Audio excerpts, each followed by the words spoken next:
Ini aku dengar juga karena banyak juga ibu-ibu di luar sana atau bayi-bayi Iya. juga yang mengalami mungkin sindrom atau kelainan kromosom yang kita nggak tahu di Iya, kromosom betul berapa gitu betul. ya. Dan itu kan butuh biaya ya, katanya Betul. menggalang ini juga. Bener. Heeh. Oh, kita bersyukur Kak Ros, memang Mhm. manusia biasa awal-awal tuh sedih ya, 7 hari pertama Pasti. tuh nangis gitu, tapi setelah itu akhirnya berpikir, anak ini memerlukan ibu yang kuat, ayah yang kuat, yang tangguh, karena kita harus berpikir dan terus rutin, disiplin, melaksanakan terapi demi terapi. Dari Sulaiman Aki belajar banyak hal Kak Ros, akhirnya Aki buat di YouTube Aki itu judulnya Pejuang Nicu, dengan sindrom yang bermacam-macam.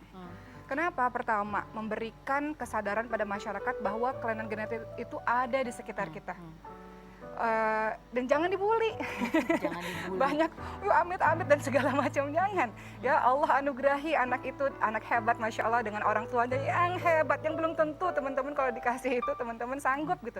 Jadi ibu-ibu yang oke, mewakili suara ibu-ibu di seluruh luar sana ya, yang memiliki anak kelainan genetik, mereka hebat, jadi jangan, ya tolong jangan Jangan dikata-katain. ditambah-tambahi dengan omongan-omongan yang pasti gitu ya. Betul. Kemudian Oki di YouTube itu juga Oki ingin menjelaskan ciri-ciri atau hal-hal yang harus diwaspadai. Banyak orang tua yang sibuk sehingga Ya akhirnya kurang aware, Betul. ada yang berbeda dari pertumbuhan kembang betul, anaknya. kita harus aware sebagai seorang ibu. Kemudian di YouTube itu juga sebenarnya adalah untuk mengajak orang lain untuk bersyukur. Anak Oki itu Kak Ros, waktu di NICU dia bisa begini aja, itu ya Allah makasih ya Allah anak ini bergerak ya Allah gitu. Jadi banyak orang tua di luar sana yang untuk anaknya punggungnya bisa tegak, kepalanya bisa naik, itu terapi ratusan kali. Anak teman-teman sehat, bersyukurlah dengan mendidik anak itu sebaik mungkin.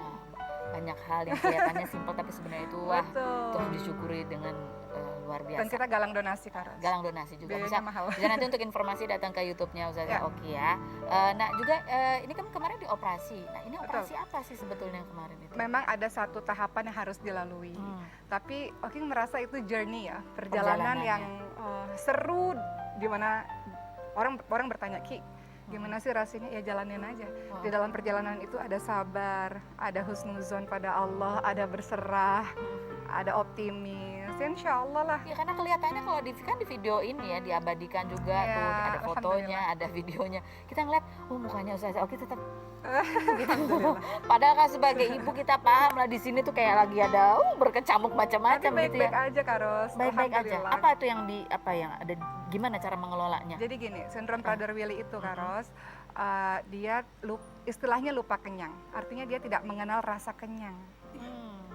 Itu ujian besar, sehingga sejak dini kita harus mengontrol makannya, olahraganya. Tapi banyak anak-anak lain yang keadaannya tidak lebih baik daripada Sulaiman. Jadi nggak ada alasan untuk mengeluh dan bersedih. Sulaiman jauh lebih baik dan insya Allah anak-anak lain juga baik insya Allah. Jadi berpikir pasti tetap bersyukur lah Iya, gitu ya. betul. Itu yang membuat semakin kuat gitu. Nah, ini dari Sulaiman. Ini terus udah gitu ya, Ustazah Oki ini kan sibuk juga ya. Katanya mau ada rencana undangan dakwah juga ke Amerika. Ya, Ini Desember anaknya ini. banyak butuh perhatian, ibunya banyak kerjaan seperti biasa gitu ya. Kan berbagi waktunya. Betul ya, mau pergi berapa lama? Untuk ke Amerika memang ada undangan nanti Desember ini, dakwah di sana. Jadi ada komunitas Muslim Indonesia Malaysia lah, Oke ke sana, alhamdulillah. Dan kemudian sebenarnya kalau ditanya sibuknya apa, lagi promo film Kak Ros. Jadi ada film, akhirnya sekian purnama main film lagi. Film bagus lah, film agama lah, judulnya Merindu Cahaya Da Amstel. Kapan rencana tayangnya? Tayangnya 20 Januari 2022, itu cerita tentang bagaimana seseorang yang tadinya belum menutup aurat, pelan-pelan menutup aurat. Aku sering lihat teaser-teasernya di Instagramnya, Iya. bukan itu ya, itu menarik sekali sih. Iya, Kak. bagus kan nontonnya?